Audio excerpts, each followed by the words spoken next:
So, hello friends, welcome back to our channel Exam Buddy. Now let's do our assignment for e-business week 8 assignment 8.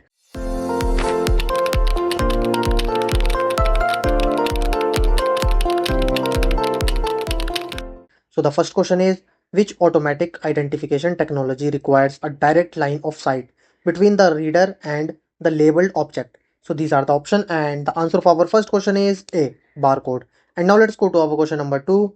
Automated identification and data capture AIDC is essential in modern supply chains primarily because so these are the option, and the answer for our second question is C, reduces human intervention. And now let's go to our question number 3.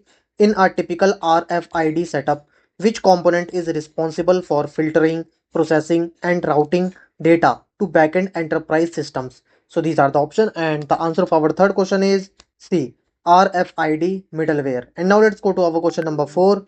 Which RFID tag type relies entirely on the electromagnetic field emitted by the reader and has the shortest read range? So these are the option, and the answer for our fourth question is C, passive tag. And now let's go to our question number 5.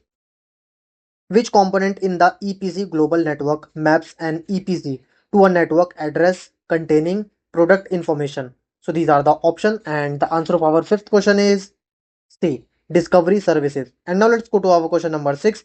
A truck carrying EPC tagged goods leaves the facility. The items are no longer readable during transit because, so these are the option. So the answer of our sixth question is D. The tags are outside the reader antenna coverage. And now let's go to our question number 7. GIS enhances GPS based location data primarily by dash for decision making. So these are the option, and the answer of our seventh question is C, providing spatial databases and analytical tools. And now let's go to our question number 8.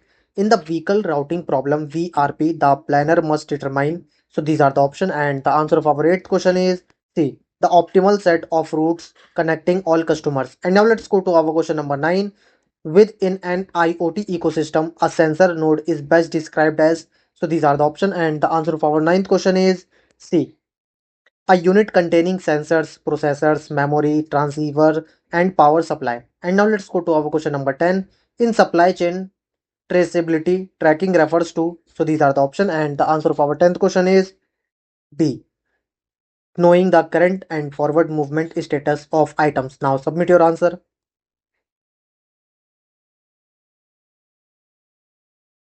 So friends, if you want more assignment answer in future, so you have to do one thing, you have to subscribe our channel. So thank you friends for watching our video.